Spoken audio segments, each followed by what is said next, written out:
I guess. Okay, yeah, I'll get rid Jesus, of that. Seb. I don't know why you did that. Yeah, I don't know why you man. just did that. For the viewers listening at home, Sebastian just rapped along to multiple rap songs. The new Cardi, said the word. He was talking about abusing women. I'm learning now that you Cardi.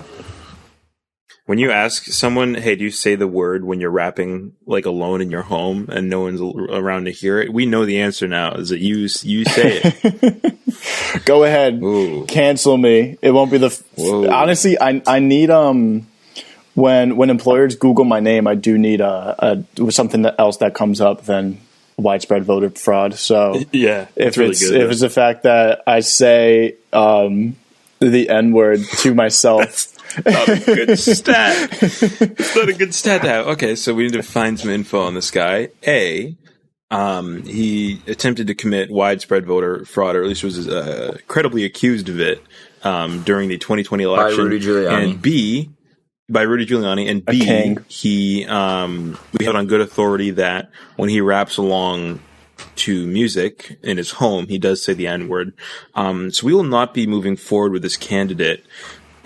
Right, like I rather that is all the info we have. Like if I'm going to get rejected, I want to know like immediately. So I don't want be stringed along for any. Oh, so you want more bad information about you to be circling? Sure, yeah, around in the world. We can do that. The ice caps are melting. The world's getting hotter, so might as well just make it a whole game out of it. Yeah, just trash your own career prospects, which I think is the goal of this podcast. Oh, for sure. Speaking of ice caps melting, I've been listening to a lot of REM lately. What is that? The band. Okay, and how's it feeling? It's good. That's good. It? Yeah, they're good. Who are they? Isn't that the band that's like real sad? Like they're like the sad boy music of like the 90s? Kind of. But they're not like 100% sad. They're like post rock. Yeah, like anything with the word post wasn't so whiny. Yeah. Happy birthday, dude! It's my birthday today. 21. Yeah, I'm waiting for like when we're gonna talk about it. How old are you, man? I'm 21. The big 2. Yeah, you just said it. You weren't I listening. made myself my own cake last night. Badass. Is it vegan? It is vegan, dude. That's what's up. You got the Jamaican Harry Potter house flag in the background. Oh yeah, man. Hey, man. Show me to the weed house, though, man. Yeah, you belong in the weed house. Hey, man. Yeah, be going to Gryffindor. Oh yeah. No, we should be drinking Jamaican. Oh my god. I'm gonna go to the dining hall and have a jerk chicken, man. Yeah, they do have jerk What's chicken. What's the spell that makes you high, man? What's the spell that makes you high? What's the Hey, professor. Wait, have you ever seen the like the robot chicken Harry Potter jokes and like all of their the robot chicken Harry Potter sketches? Dumbledore's Jamaican. That's awesome. I didn't know that. That's really good. Badass. They were like 10 years ahead of the joke that we just made. Yeah, that's impressive, dude. Yeah, they I feel like that's a common thing coming from like Robot Chicken or like fucking any of those shows that just like purposely make jokes. What's that dilemma where it's like any thought you've had is like already been thought before, but it's like any. I was thinking it's the infinite monkey theorem where like if you just give people the tools to write down conscious thought, then eventually they will all arrive at Jamaican Harry Potter. Oh yeah, like you let a monkey sit at a keyboard. Yeah, for enough time, and it will eventually pump out all pieces of literature. Eventually, yeah. I was going at the route where it's like any joke or any like semi-racist bit that you've done. It's already been. Robot Chicken has already produced and released an episode 10 years prior. Wait, Will, do you know, because I didn't watch much Robot Chicken, do you know if they did an episode on, or a sketch at least, on the Mindy Kaling joint that we watched this week? Oh, for sure they have not, but... They must have. Here we go. Can you give me a rundown of this? I know you like gave me a a short synopsis over the weekend over text. But so like, Dallas I do and want to hear I tried to get Seb to watch Late Night, written by and starring Mindy Kaling. Produced by Amazon Studios. She was busy. Team. I don't even know, having a girlfriend or being. I think it was your birthday. Committing voter fraud. Yeah, I think it was my birthday that you wanted to watch a shitty movie by a washed up Office character. And he was like, "No, ruin your birthday." And I was like, "All right, whatever." So Dallas and I watch it. So the premise of the movie was there was this late night talk show host played by like an old frigid white woman. And who is hot for, yes, they did do a good job with that. And the whole conflict is like, hey, you're not funny or engaging.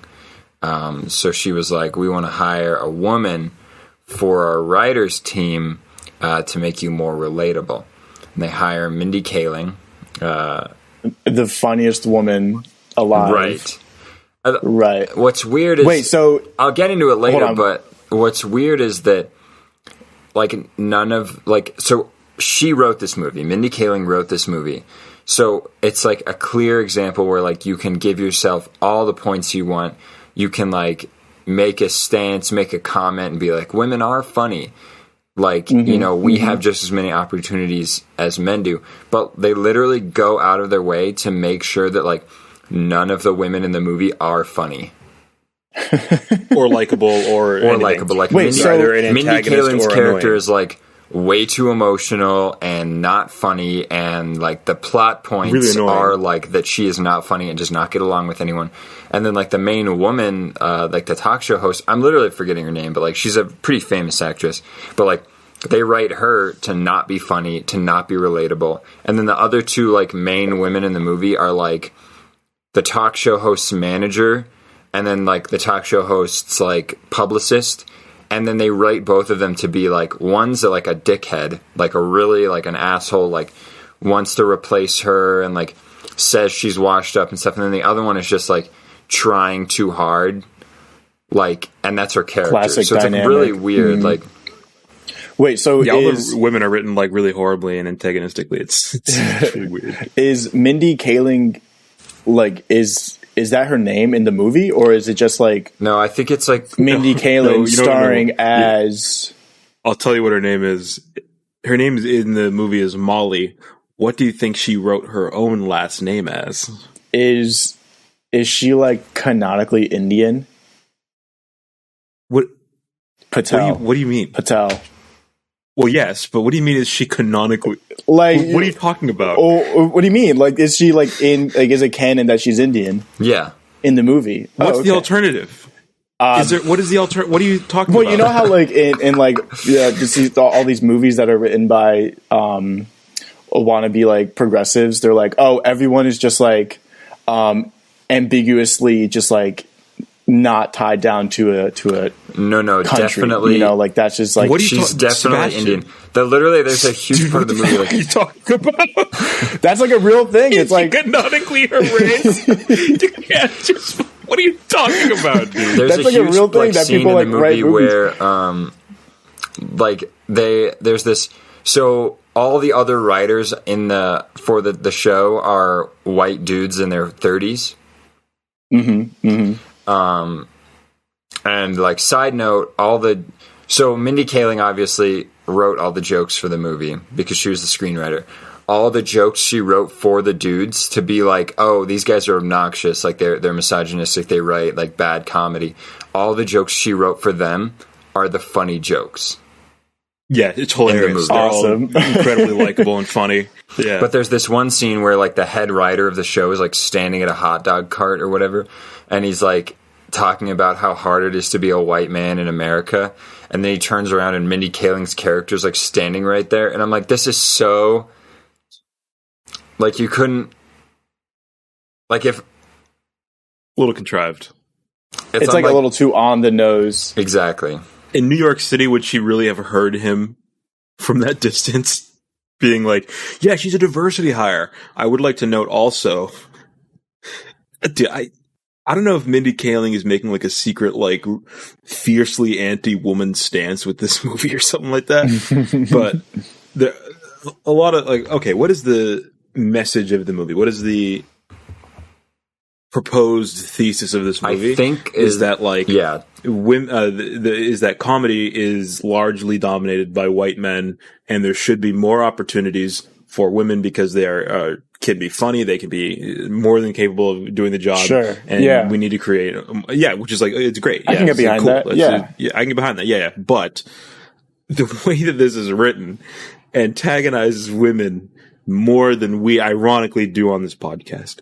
Like there's, there are multiple, I think like 3 or 4 scenes where the conflict of the scene is someone thinking, oh, you're a diversity hire, and her thinking, no, I actually, excuse me, no, I actually have this job based on my merits or whatever. But in the scene where she gets hired, she's in the interview room. The guy interviewing her says, oh no, we're good. Who cares? Like we already have someone else in mind. And then he gets a call from the lead of the show, like the host of the show, who just screams multiple times, hire a woman, any woman, I don't care who it is, just hire a fucking woman. And then he's like, all right, Mindy, you're hired. And then the rest of the movie, she's like, yeah, no, I was hired based on my merits. Like you specifically wrote the movie to not be that. Wait, so does her character know that phone call happened? No. Oh, so she truly believes that, like, she's hilarious. Yes. That she's like hired on her merits. Yeah. Oh, the other joke is that, and we're supposed to get behind her on the that. other like big part of the movie is like, so like all the dudes in the writer's room like are like, oh yeah, we went to college for writing, like we are comedy people, like this is our whole career.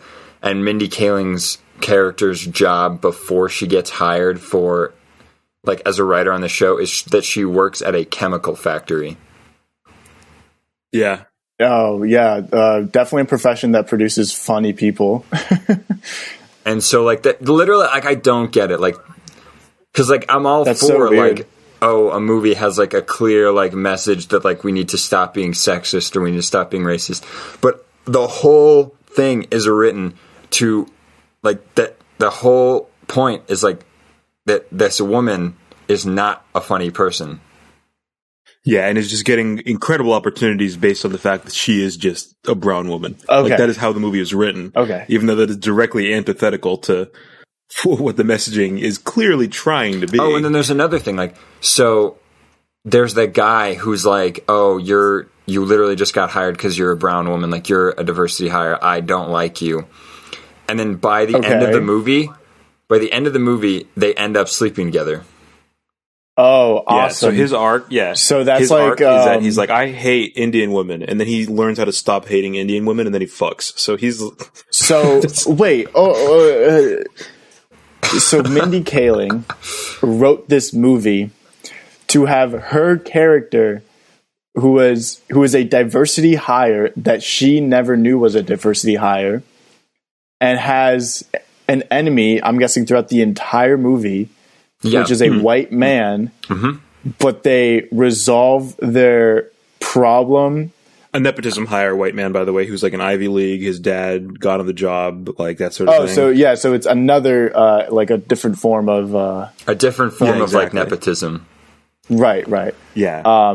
And so they resolve their entire beef by just fucking each other. Yes. Yeah. And this movie's supposed to be funny. The movie's supposed to be funny. It's supposed to have a very clear message of women's empowerment, and I think the point that it really makes is one that I can get behind too, which is we need more opportunities for Brahmin women in comedy. But that's not the message that actually produced. No, the actual message of the movie is like women aren't funny and you're failing upwards and. I don't know. I can fix the movie, and I figured out exactly how you would do it. And I think I was telling this to you, is that instead of so the movie is entirely the same. Everything is the same.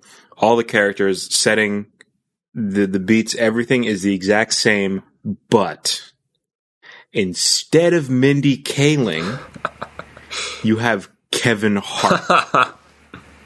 And the entire movie is immediately fixed. The entire movie is just so much better. Because then there's this old white lady who's like, I need to be more relatable or whatever. So I need to hire this guy to write for me. And then he just ends up putting out like old Chris Rock bits.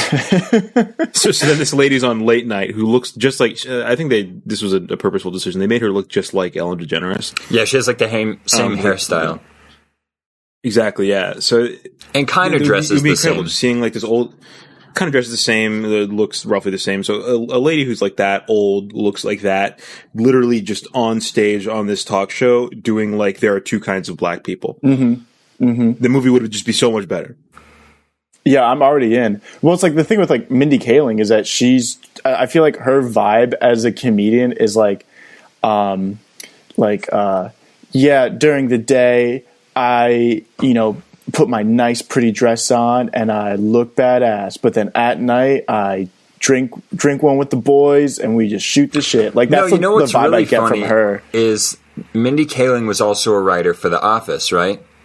Yeah, right. The show where she was like really fucking annoying. Her character in The Office is like a frigid, shrill, annoying, like emotionally manipulative. And I will say she played that character very well. But like I don't understand why when Mindy Kaling is put in the position where she could write a woman character that's not like a joke character, her two largest characters that she has written are not that. They are the exact opposite. That's so weird. Also, that's like such a weird vibe. The talk show host is played by Emma Thompson, who is Emma Thompson. Yeah. She's in like Love Actually. She's in the Harry Potter movies. She's a babe. That's the one thing that this movie did right, and I think I was telling this to Will. Like, this movie fails on every possible front, except they did do a good job tracking down some really hot old white ladies for. Mm-hmm. Oh wait, who was Emma Thompson in Harry Potter? I don't know. I'm on her. All right, she's Harry. She's Harry. She's Ron. Yeah. She's Voldemort. Oh shit, Seb, you're gonna get a kick out of this. Let me hear it. She plays Sybil Trelawney. Oh, does she? Yeah.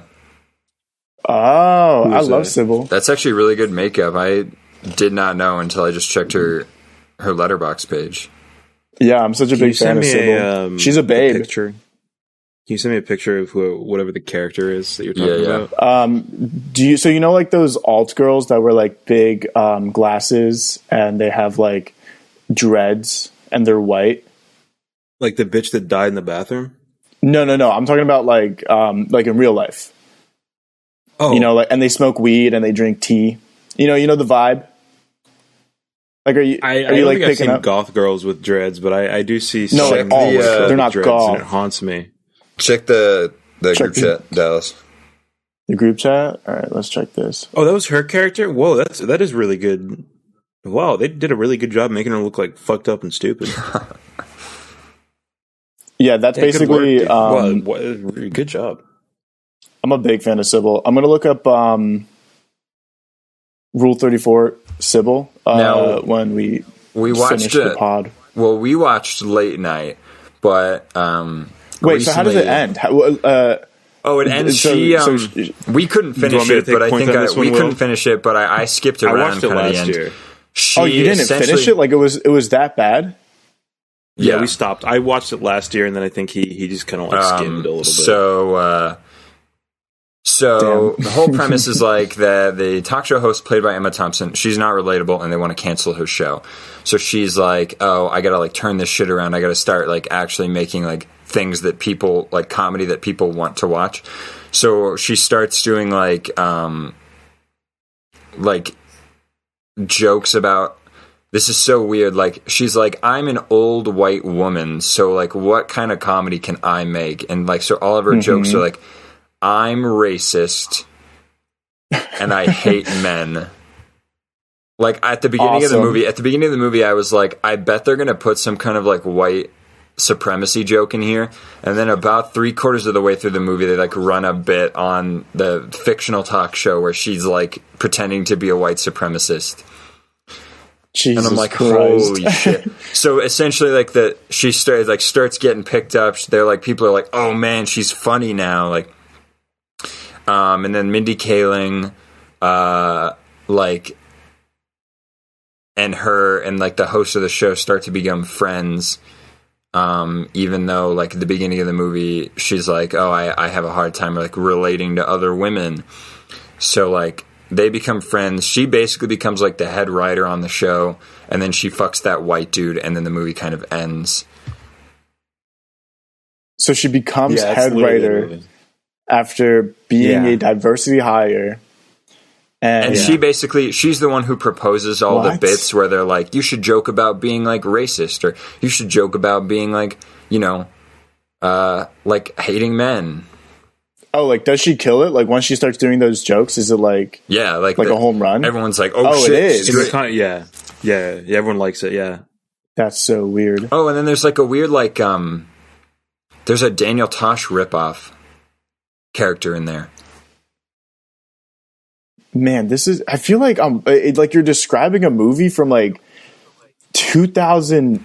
Like, it's mixed with 2019 and, like, 2004. Yes, you're like, exactly right. It's like they just took, like, whatever was happening, like, on your timeline at those years, they just, like, put it into a movie, and it just, like, feels so weird, just like you describing it to me. I'm so turned off by the idea of ever watching it, so I'm glad I didn't. I'm glad I did celebrate my birthday by eating some cake with my parents. But I'm so glad I didn't watch this movie. Yeah, it, like, doesn't make any sense, because, like, by all accounts, it could have been, like, a great, like, oh, yeah, like, women are just as funny as men, and you can, like, learn to be relatable and modernize, and like, you know, you shouldn't judge a book by its cover, all that stuff. But it's literally just like, women aren't funny, and the only way that this woman then becomes popular is, like, kind of by being, like, making bad jokes.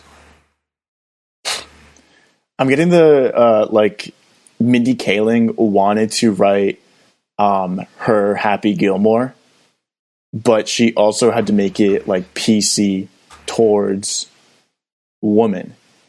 And, like, that just, like, doesn't work because, one, Adam Sandler is fucking hilarious and charming in every movie, no matter how awful it is.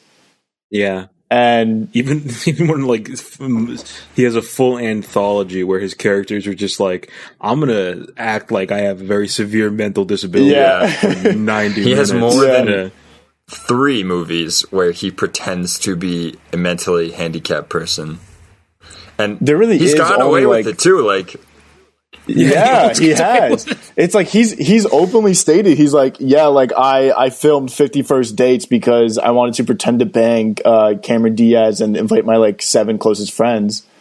And it's like he's done that with, like, 8 other movies, and people are just letting him. And he's producing garbage, but it's just so enjoyable for 90 minutes. That's the thing. It's like he makes it enjoyable, but you, like, when you walk out of the movie after watching Happy Gilmore, you're like, I feel so happy to be alive.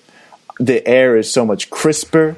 Like, the birds are singing. But then you think about it, like, a week later, and you're like, yeah, Happy Gilmore was kind of like a shitty movie, just, like, overall. Like, it didn't really make sense.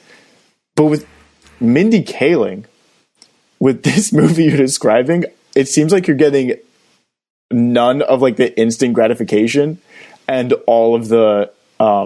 All of the bad taste. All of the bad. Yeah, there is no, like, initial, like, quality. It's just all aftertaste. Now, speaking of movies starring women of color that were poorly received, Wonder Woman 1984 came out, and I saw that shit is getting dragged through the fucking mud. I saw all the opening reviews of by reviews I mean people that I follow on Twitter. Yeah. They were shitting on that so hard. But then I found out yesterday that Pedro Pascal is the main villain, and now I'm kind of tempted to watch it because I will never Pedro watch is awesome. Wonder Woman 1984 because I don't care.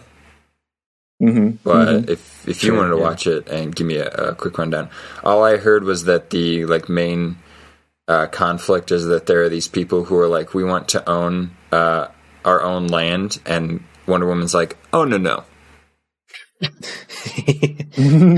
Which is pretty funny if you think about it. They're kids. Former IDF soldier telling people that they can't own things.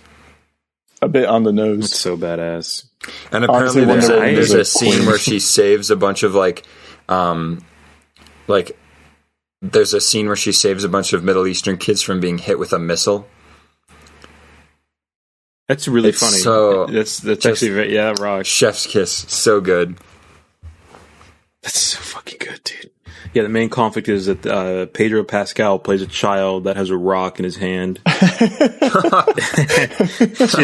put a stop to that. Yeah, Pedro Pascal dies in the first 15 minutes because he's flying a kite. Dude, I fucking only like last night, really late, that I find, because something's been bothering me, and I've been like, what the fuck? Oh, something about this movie.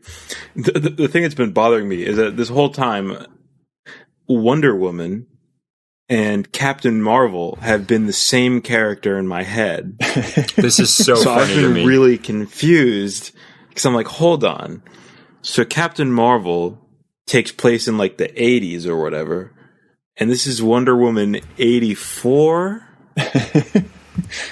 So this is a continuation, right? And they're both women. Right, that's what got you. Both movies are military propaganda. These are the same thing.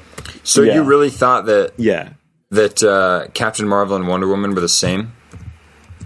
That's why I was so confused, because I was like, Gal Gadot, she was that in the fucking like the movie that was about like the Air Force being cool, right? And that one, so and then it took place in like the 60s, and like that's her. And I remember thinking, what? Hold on. But then there's that one picture of Captain Marvel who's with that weird looking guy. And the caption is like, he's seen Captain Marvel 140 times. Oh, yeah. That's a good one. Gal Gadot? Like, that doesn't look like Gal Gadot. And I only now, just last night, was like, oh, wait, no, these are separate characters owned by separate companies, different IPs. Both equally stupid. I'm not going to watch either. I do think it's pretty funny that DC tried really hard to make a franchise that was even close to as successful as Marvel, and it just never turned out like good at all. They just kept fucking it up. Like, and it's honestly really funny. I think it's really like, because I remember like, you know, around like 2010, 2011, like once like whatever it is, Marvel's franchise got really big, and they're like, we're going to make the Avengers. It's going to be like a crossover, and then we're going to keep making movies in this same universe. Like, we're not going to stop. And every single company was like, oh shit, we got to get on this. So they kept like they kept relaunching like gritty reboots of old titles, like fucking. They tried to make like, you know, like a Robin Hood cinematic universe, or like Disney tried to make their stupid like whatever, and like I would even argue that like the Hobbit reboots were in the same vein, like, oh, we got to capitalize on like people want cinematic universes now. Oh yeah, and there was DC, like a weird. Yeah. There was like a weird like 5 years where every movie studio was like, we have to make this movie into a 3-parter. Yeah. If we want like any fucking stake like 5 years down the line. And it's funny, like, some because movies, the like, only company, sense. It's like the only company with enough like financial capital to keep trying was DC and Warner Brothers. And they just keep fucking up. Like, it's so funny. It's awesome how no matter how many times they fucking fail or produce garbage, they're still making money back, and they could just continue to produce garbage superhero movies. Exactly. Oh, also, I want to talk about this before I lose my thought. I was explaining to my brother like months ago that anytime a superhero movie wants to use like the U.S. military, like use anything from their likeness, whether it's like Captain Marvel being in the Air Force, or Iron Man like walking around with tanks. Like they need things like that. Like they need props, and they could just use real ones. A lot of these movie production studios, they have contracts with the U.S. military where they're like, okay, for these 2 weeks, you will let us use these 3 tanks, and we will give you a credit and like a small percentage, like in our movie. Yes, and it's actually it's like there's a list you can see because the Pentagon has to list it. It's like 400 plus movies where they're like, if you use anything, like if you rent anything from the U.S. military prop wise, we get to advise you on the script. Yes, and we're partially that's the other big funding one. So I was trying to explain that to a coworker of mine this summer. I was like, hey, you know that every Marvel movie is partially produced by the United States military, and like you don't believe that American propaganda exists, but here's the literal like list and the financial ties that show that like the Pentagon advises the script writers of all of these movies. And she's like, that doesn't make any sense. And I'm like, no, but it's true. And she's like, no, that's not true. I'm like, I'm showing you the thing right now. And her favorite TV show is The Office. So what do you expect? Broke it. Here's my. All right, let's move on. I'm done with movies. I'm done with Let's this. go back to Mindy Kaling. I'm done with this. Let's go back to Mindy Kaling. If your favorite TV show is The Office and you're living in 2020 and you're not 16, you have to go outside. Yes. You have to touch some grass or watch another TV show. Like when people are like, "Oh, what's your favorite TV show?" and they're like, "Game of Thrones" or Walking Dead. At that point, I'm like, "Oh, okay, you're distinguished. You watch the good shit, the ones that go on for fucking forever, not a TV show that I had on the background when I was 14 so I could do homework." Yeah, it's funny because shit's so funny. I've thought so much about like why I don't like The Office, and like I have such good concise reasons, like like it teaches you that you can only have relationships like in the workplace, like all of your friends are from work, all of your relationships like romantically are from work, like you leave work and come home and watch a TV show about work to unwind from work so you can go back to work. Like just the whole thing is so fucked up if you think about it critically. But then I'll explain that to anyone who likes The Office and they're like, but it's so funny. And I'm like, so you're just stupid. Like, you just don't have a critical bone in your body. They have like the same humor that every middle schooler had, and they just never outgrew it. Yeah. I do have more respect for people that say Parks and Rec is a better show because it's a bold take. And I would agree with them. I can explain why I don't like Parks and Rec too, but it might take up the rest of our episode runtime. We'll save that one for another. Fire it off. No, this is the last 10 minutes. This is the TV / movie episode. I'm gonna break this down. Finally wanted to do. Okay, so essentially, go for it. Parks and Rec. If you watch like the first couple episodes of Parks and Rec, is the boss. You think about like obviously they're trying to do like an Office clone where like all of these characters are kind of parodies of like a stereotype that you would see at like an office building. So like, in the Office, like Michael Scott is like the boss who doesn't really get that he's the boss. He's like trying to be your friend. And then there's like the funny guy who's kind of like a dick, and like the people who are just there for like the paycheck, whatever. And then you get the same thing like in Parks and Rec. You get like the super enthusiastic, like, she's like really into government, but she's like kind of in a job that doesn't really matter. And then you get like the people who don't really care. And then like you have Ron, who's kind of like he's anti-government, but he works for the government, but he's just kind of like whatever. Then you have Rashida Jones, and she's right. hot. Right.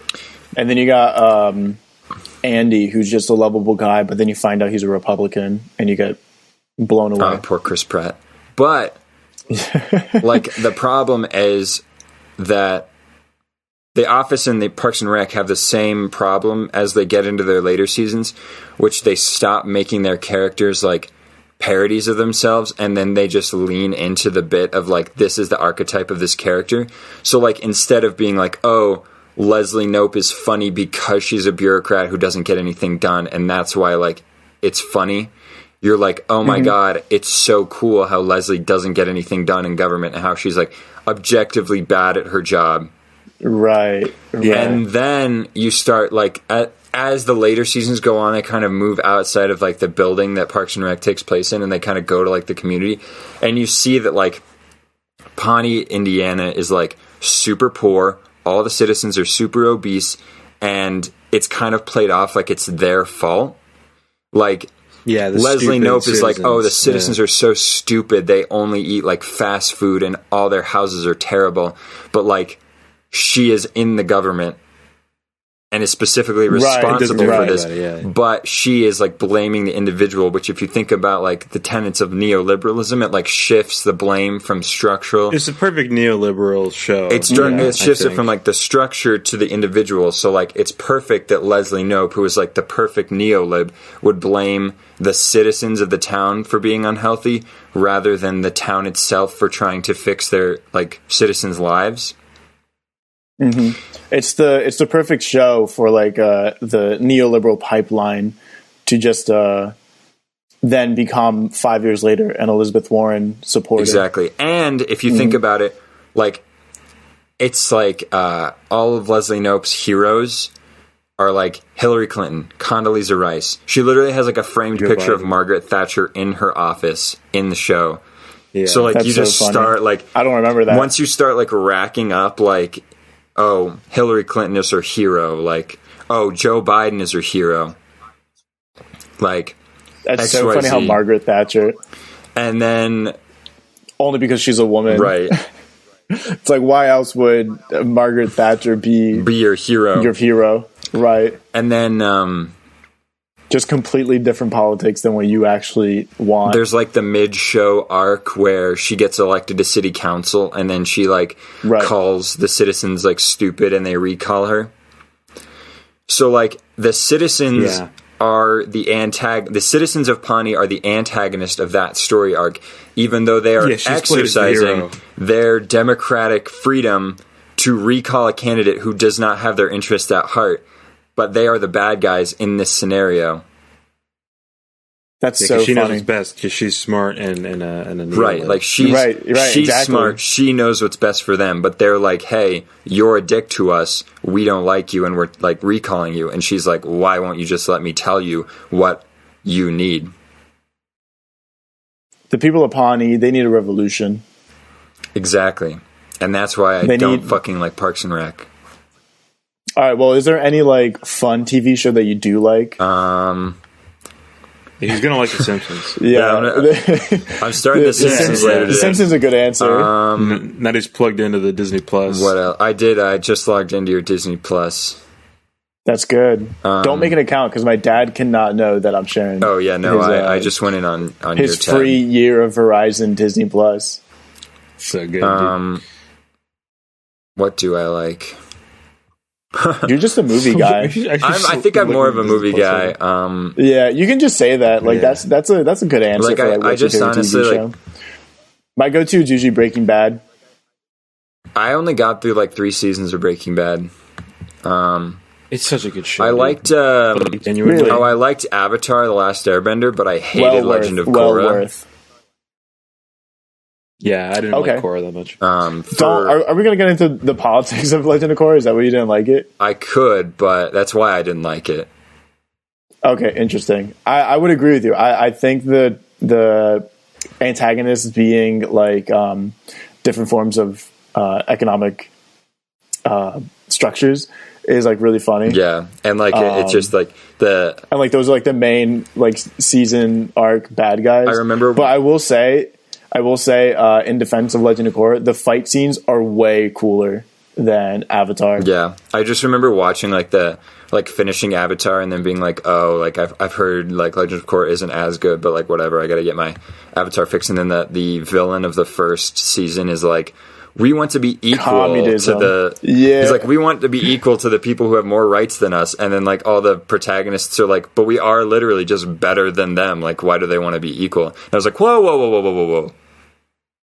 It was so funny. It was like way not even close to what like communism is. It's funny because I'll explain like my Office theory or my Parks and Rec theory or my Legend of Korra theory, like people who like the show and they're like, why do you have to criticize everything? Like, why can't you just enjoy things? I'm like, you are literally being sold something right now. Like, you're being sold an ideology, and if you don't recognize that, like, you're eating the slop that they are feeding you. You have to think critically about the fucking shows. I will say, my favorite TV show is Arrested Development. Mine. Oh, dude. Okay. Because that is fucking smart, that is funny as shit. That's a great fucking show. I'm in the middle of it right now, dude. I started it a couple months ago, but I'm purposefully doing this thing where I don't just like power through all of it because I'm going to stop watching at the end of the third season. Yes. Anything, the reboot doesn't exist. You gotta internalize the reboot does not exist. Internalize, so I'm only allowing myself to watch one episode of it a day. That way it fully has time to marinate. I get to savor it over time because it is like by far it's a different show. It is a different show. It's nothing comes close. I also really like Monty Python's Flying Circus. Is that a show? Yeah, it's they had a TV show in the 80s on BBC. Know that. It's really funny. Is that on Disney Plus? No, it's on Netflix. Well, some of it's on Netflix. Oh, I'll check it out. Speaking of speaking of always being sold something, this episode of Afghanistan is brought to you by Chipotle. Can we get some sponsors, dude? How hard is it? Dude, you are literally the manager of Afghanistan. Yeah, come on. You are the owner and proprietor of Afghanistan LLC. Right. You're the one with the email. Right. Oh, dude, I got a $100 gift card to Trader Joe's for Christmas. Oh, for real? Dude, what, you were like the millionth shopper or something? No, I just like that. It was one of my gifts from one of my family members. Just like someone gave it to him for Christmas. I don't think Trader Joe's was like, hey, our millionth shopper happened to be a day before Christmas. Look at that. Look at that. I got a $25 from Stop and Shop, so I'm going to go buy myself some chicken in bulk and just let it sit in the freezer for 7 years. It's funny because they keep at the Trader Joe's like closest to my house, which is an hour away, by the way. They're still doing like they're only allowing a certain number of people in the store at a time. And now that it's basically it's January by the time this epised will come out. This comes out today. All right. It's late December. Yeah, everyone wish Willow happy birthday. It's so cold now that like, who is going to want to stand outside of Trader Joe's and wait for them to be like, all right, you can come in.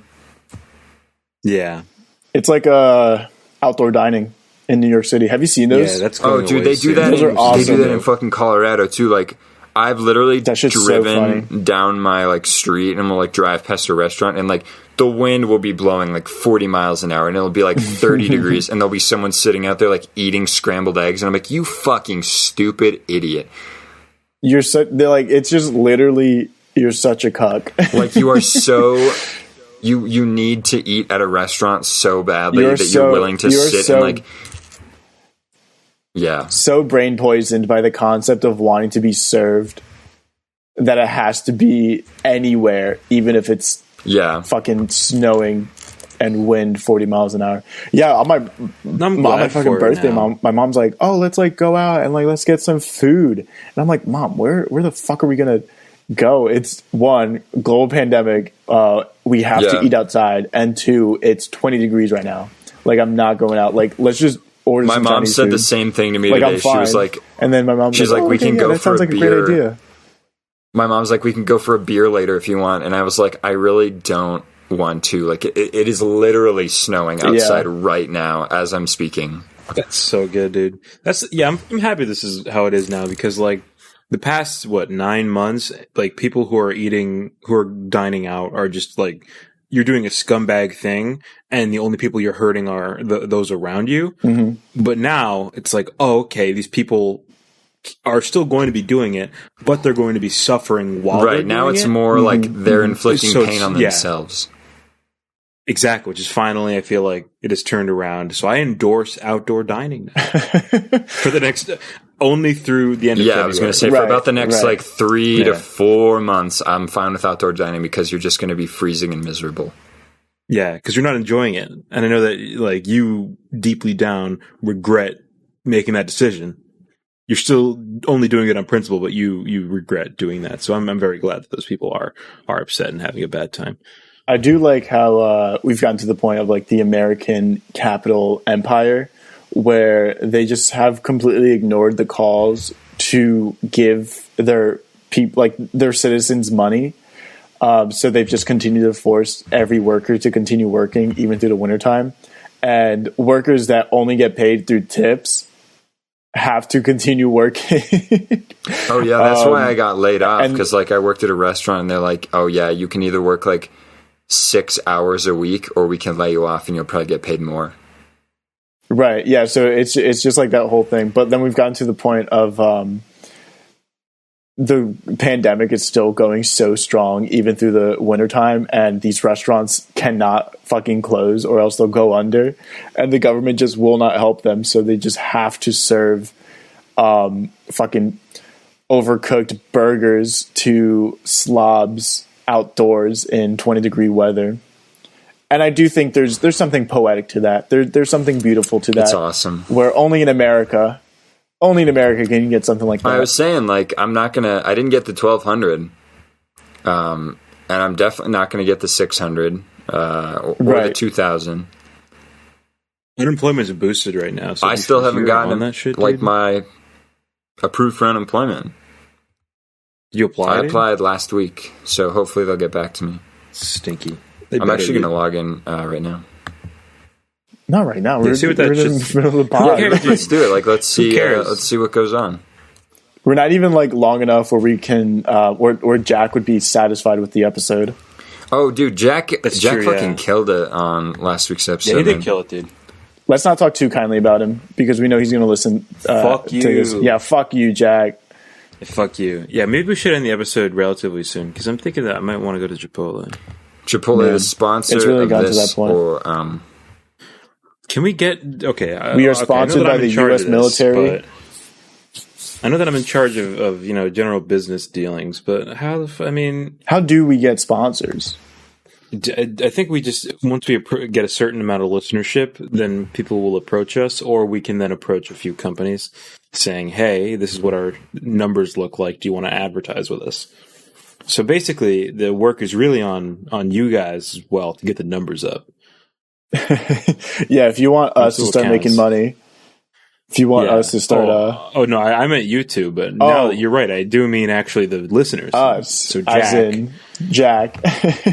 Yeah, us. Okay, now when I say you guys, now I mean the audience. It's the audience's responsibility.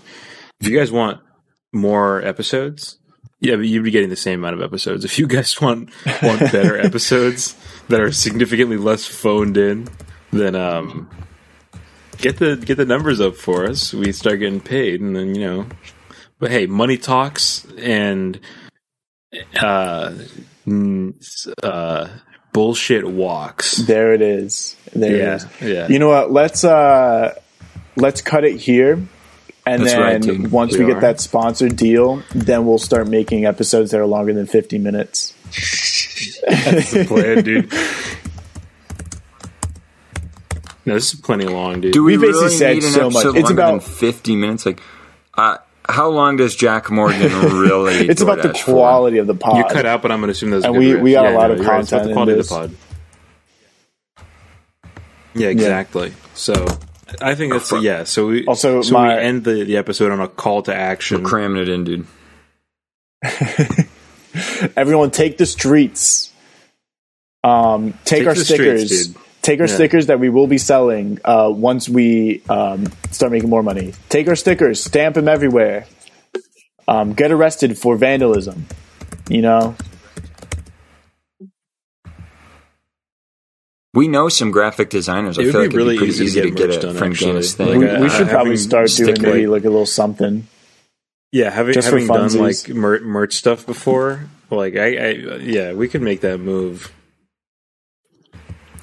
You guys know that which one? Oh, the Eels one? Facebook account, Facebook page I run, right? The Eels one. It's got like 10,000 members.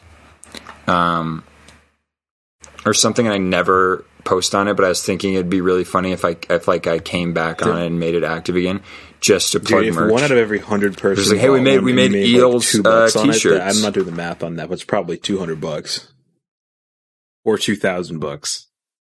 It's like almost $1 million right there. It's very close to it. Very close. Yeah, we should do merch, dude. Yeah, big moves. Afghanistan stock is way up. Our code is still active on the use code site. It's true. Yeah, use code FriendGhanistan on Facebook.com to get access to. They got Facebook is trying to be like a Twitch knockoff now. Like, they're like really incentivizing people to stream on Facebook. Dude, you have to have no fucking life. They're like real big in South America. Corner the Facebook streaming like market. Those like Middle Eastern countries. Yeah, so Will, you're kind of coming out that against explains those it. countries and like the people within them. So we started this episode with. If you could provide me a specific list, I'll be able to Okay, confirm whether or not I despise people from specific countries or not. I think that's a good way to finish it off. I think I should patch. I should get William hung in the beginning of this episode. We should, like you said, there was like 4 interludes, right? Or there something like that. I have to find them. Yeah, it was kind of a pain getting this one for last week. I mean, I'm glad you put it in. It was super funny. It was good. Yeah, the Chinese Will thing. Mm-hmm. I wish I don't know why that's how I chose to describe Chinese Will. The shortest way possible. I need to convey this information to those guys. Dude, I listened to last week's episode and I was like, who the fuck is William Hung? Yeah, he's a baller. And then I went on Spotify and I found like he has multiple albums. Yeah, we should probably end it there. You so guys should funny, tell your friends to listen to this shit. Jack's the only one who probably finished this episode. And then like Neva, but yeah, shout out to Neva. Yeah. I listen to the episodes through, but it doesn't count because Neva, go tell your friends. Jack, go tell your friends. Neva's younger brother listens to the entirety of Friendghanistan.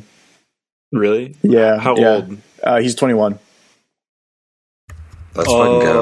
Okay. Yeah, I thought it was like a 16-year-old. I was like, we got the youngins. No, we're still working on the college age male college. Age. 21? Yeah, she's 23. That's dude. Dallas, I'm 2 years older than you. Yeah, all right.